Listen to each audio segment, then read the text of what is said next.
வணக்கம் ஃப்ரெண்ட்ஸ், இது உங்கள் டியோசனாஸ் கிச்சன். இன்னைக்கு டியோசனாஸ் கிச்சனில் மாம்பழ ஜாம் எப்படி செய்கிறதுன்னு பார்க்கலாம். மாம்பழ ஜாம் செய்கிறதுக்கு நான் 2 மீடியம் சைஸ் மாம்பழம் எடுத்திருக்கேன். ஃபஸ்ட்டு அதோட தோலை எடுத்துடலாம். நல்ல பழுத்த பழமாக எடுத்துக்கோங்க. இப்போ மாம்பழத்தோட தோலை எடுத்தாச்சு. மாம்பழத்தை சின்ன சின்ன துண்டுகளாக கட் பண்ணி மிக்சி ஜாரில் சேர்த்து நல்ல மைய அரைச்சி எடுத்துடலாம். இந்த மாதிரி சின்ன சின்ன துண்டாக கட் பண்ணி சேர்த்தா தான் மாம்பழம் நல்லா அரைப்படும்.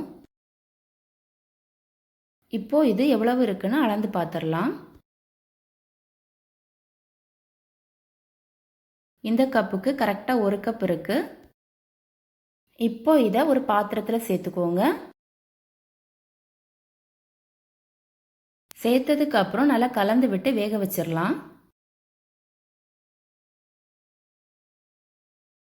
கைவிடாம கலந்து விட்டுக்கிட்டே இருங்க.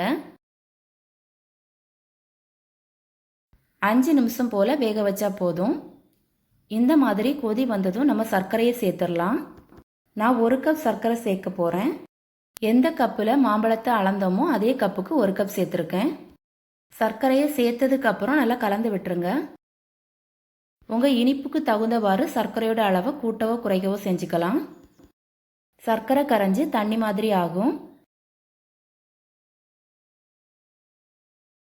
நல்லா கெட்டி ஆகிறது வரைக்கும் வேக வச்சுக்கோங்க. அடுப்பு மீடியம் ஃப்ளேமில் வச்சு வேக வச்சுக்கோங்க, அப்போ தான் அடி பிடிக்காது. இந்த அளவுக்கு கெட்டியானதும் 1 டேபிள் ஸ்பூன் அளவுக்கு லெமன் ஜூஸ் சேர்த்துக்கோங்க. சேர்த்ததுக்கு அப்புறம் நல்லா கலந்து விட்டுடலாம். நல்லா கெட்டியாயிருக்கு. இன்னும் 1 நிமிஷம் போல வேக வச்சுக்கோங்க. பாருங்க, இதுதான் கரெக்டான பதம். இந்த மாதிரி ஸ்பூனுக்கு பின்னால் கோடு போட்டு பார்க்கும்போது ஓடாமல் இருக்கணும். அப்படி இல்லைன்னா கொஞ்சமாக எடுத்து பிளேட்டில் ஊற்றிக்கோங்க.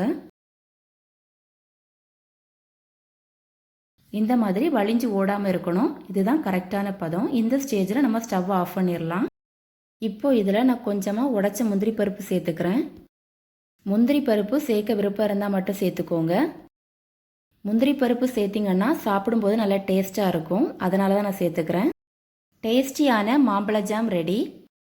இந்த வீடியோ உங்களுக்கு பிடிச்சிருந்தா டியோசனாஸ் கிச்சன் சேனலுக்கு லைக் பண்ணுங்கள், ஷேர் பண்ணுங்கள், கமெண்ட் பண்ணுங்கள். மறக்காமல் சப்ஸ்கிரைப் பண்ணுங்கள் ஃப்ரெண்ட்ஸ். தேங்க்ஸ் ஃபார் வாட்சிங்.